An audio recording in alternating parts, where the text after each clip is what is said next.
Welcome back to the show, everybody. Check out these headlines we got for you. Subpoenas, Bitcoin usage. It's not good, ladies and gentlemen.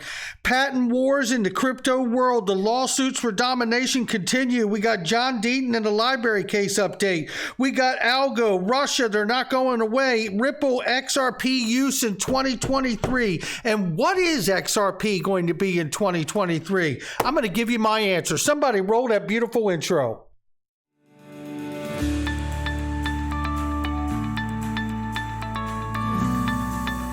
Digital Perspectives with Brad Kimes. Come on in.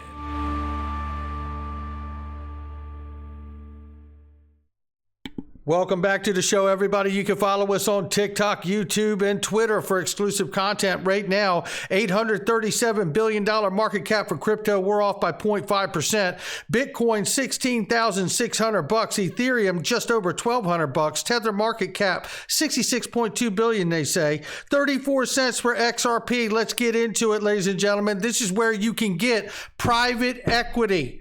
I believe there are certain companies on this platform that are going to play a key role in the bull market and mass adoption of the technology that we all cover and follow every day. Not financial advice, my digital perspectives. I believe Ripple, PolySign, Uphold, they're all going to play key roles linked to making sure that we have access to the companies that are going to integrate this technology into mass adoption, real use case. Isn't that why we're here? Click the link underneath the video and check out my sponsor. Let's do this. John Deaton says in response to Ashley Prosper's tweet here, XRP community, today is the new day.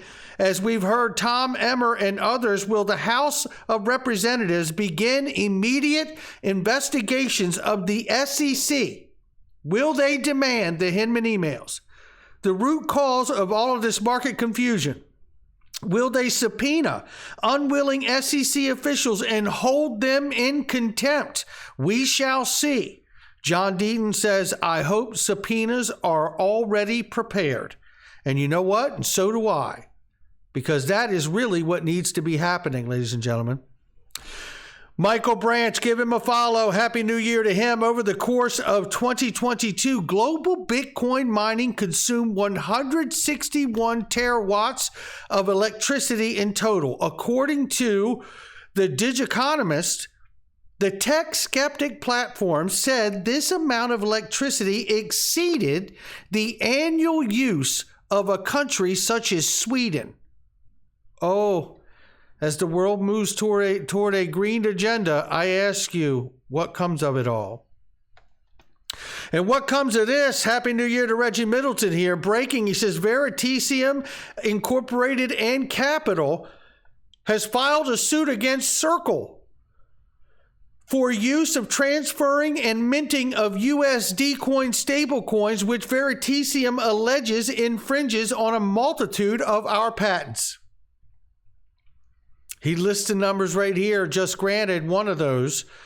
40 claim DeFi patent out of Japan.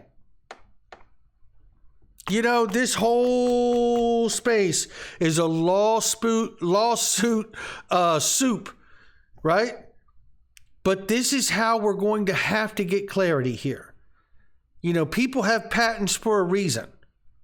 And we need to see some rulings on these things to find out exactly what gets honored, what gets acknowledged, so we can truly move forward here without any questions to the way the space operates. Shout out to Reggie Middleton. Jim Filan tells us here that it is official. John Deaton has formally filed his notice of appearance on behalf of amicus curiae status for Naomi Brockwell, who, by the way, has never received, bought, sold, or anything when it comes to library coin, which puts it in quite a predicament for the SEC and the judge, because it doesn't meet one prong of the Howey test. How does it all shake out? Well, we're going to have to watch and find out. But shout out to John Deaton. I tell you, the guy is taking action. And it is impressive to see. We appreciate everything he does for not only XRP holders now, but everybody in the crypto space. That's why he's here. Algorand Foundation reveals 2023 plans for massive growth, ladies and gentlemen, and it involves DeFi and identity. This includes the building stable coins, even using blockchain to create digital identity verification services. That's going to be big this year and the next. Keep an eye on it. This is a reminder, we've covered this. Gold-backed crypto coins have been issued in Russia. It's a big deal. Guys, give ProCoin News a follow because they've been all on top of this stuff from the very beginning. Shout out to them. They are our sponsor. Blockchain platform built in Russia, largest banking institution, Sberbank, has been used to issue digital asset based on gold. Digital assets based on gold, The value of the tokenized precious metal will depend on the price of the physical gold, the bank said, emphasizing that the operation is a first. It also highlights that they have passed what they refer to as the Digital Financial Assets, or the DFAs Act, or law for digital assets in general. But I want to bring you to this. Shout out to Wrath of Common for this one here. A brief overview for folks reading about Ripple and XRP use in 2023. This is very quick, but we need it to lead into where we're going quickly. Ripple offered 3 products back in the day. It was X Current, payment messaging, X Rapid, XRP as a bridge currency, X Via, an API solution. Companies originally signed bilateral agreements with partners to move value, and now these functions are integrated into one service, RippleNet, a payment suite managing messaging with option to use on-demand liquidity, known as ODL, and XRP using product if desired. Bilateral agreements are no longer necessary between users, so if you see someone uses Ripple or RippleNet, they likely only use it for messaging, not XRP. If on-demand liquidity or ODL is specified, then value is moved using XRP on the XRP ledger. Many ODL users start with RippleNet only. It is a phase-in business model. That's what he's highlighting here, and he's absolutely spot on. Shout out to Wrath of Common here. And this is Jim Rickards here. He knows an awful lot about where the world goes, especially on a geopolitical and economic level. I want you to hear his conversation here. Shout out to Daniela Camboni from Stansberry Research for the great interview. But listen to this 1-minute clip where they go from talking about central banks gathering and hoarding gold to where they talk about now. And it's very key to what you're about to hear, because I believe this is just as we saw from Wrath of Common's post about the phase-in operation. I believe we're going to see XRP phased in just as we see it now through on-demand liquidity. Doesn't mean they use it through Ripple or RippleNet. And then eventually you're going to see a larger use of XRP, not only in just remittances, but other places as well, I believe. Not financial advice, but that phasing in is going to take it to a payment token status as I really see it now. And if it gets liquid enough and in demand enough, then you could talk about it fully being and serving someday as like a global reserve currency or their bridge of, right? Take a listen here. But central banks sure do, and I think that tells you something. Exactly. It absolutely does tell us something. You know, what are they preparing for, Jim? They're preparing for what we're talking about, which is a world where the dollar as a reserve currency will not be deposed overnight. But as a payment currency, there's a difference between a reserve currency and a payment currency. Right. Anything can be a payment currency. If I want to pay you with baseball cards and bottle caps and you're okay with that, then it's a currency. So when we see the BRICS Plus, the Shanghai Cooperation Organization, OPEC Plus, China individually, all these countries are the Eurasian European Economic Union, which is Putin's answer to the EU. All of these organizations are working on new payment systems right now, and they're going to start to roll them out this year and later. So that's going to be a radical change in how we pay for things. It absolutely is, and what a great point it is. Shout out to both of them for that conversation. Now I want to show you how what he just talked about, I believe, about payment currencies, I call it payment tokens because that's where we're going with these new payment systems in the digital world. Listen to this 2-minute clip here of Brad Garlinghouse talk about what they've been focused on.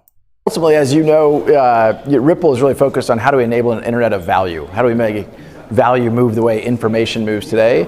And that's our big kind of multi-year, 10-year view of how the world will evolve. And it's really how do we dial that back and to make it tactical and real today and tomorrow. And I think if you want to enable an internet of value, you've got to connect the repositories of value. Right. And the repositories of value, as big as the Bitcoin value proposition is today, the banks own trillions and trillions and trillions of dollars of assets. So if we want to enable an internet of value, we've got to connect the banks and payment service providers and MSBs, and we're excited to have made a bunch of progress on that. And if you want to be a payment currency before you become a true bridge currency to the world and a global reserve currency someday maybe, without being a threat to all the other dollars in the world, this is the path I believe you have to go on. And again, it is a phase-in operation. I think one of the things that has served Ripple incredibly well is, I think, in contrast to some in the community that are kind of taking a very horizontal view, we're talking about literally over 100 use cases. We've been very specific about one. Right. Payments, particularly cross-border payments. And let's go deep in really understanding that product set, that need, that customer, how you sell into that customer.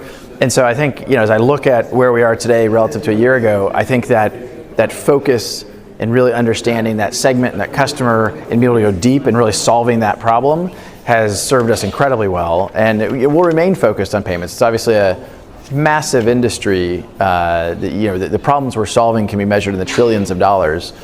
That isn't to say that I don't think there's other great blockchain use cases, and eventually maybe Ripple will address some others. But today I kind of view it as the earliest days of Amazon, where Amazon said, hey, we're a bookseller. I mean, the first name of Amazon was not Amazon, it was Amazon Books. And they built a platform to serve a need to sell books. And then they did another vertical and another vertical and another vertical, and then obviously productized the platform. I think the best way to build platform technologies isn't by trying to be that horizontal, because by the time you build the platform, the needs have changed and evolved. If you build it really successfully for one vertical, in this case a really big one, you can put yourself in a really good position to build it up for others as well. I think it's such a great point to make, along with the fact that he's describing what will serve as a payment currency or payment token in a very, very focused way. I think he also makes a great point about how it's called Ripple today, but who knows? Maybe one day it's called Ripple Bank. Not financial advice from me or anyone else. It's just about digital perspectives. I'll catch all of you on the next one.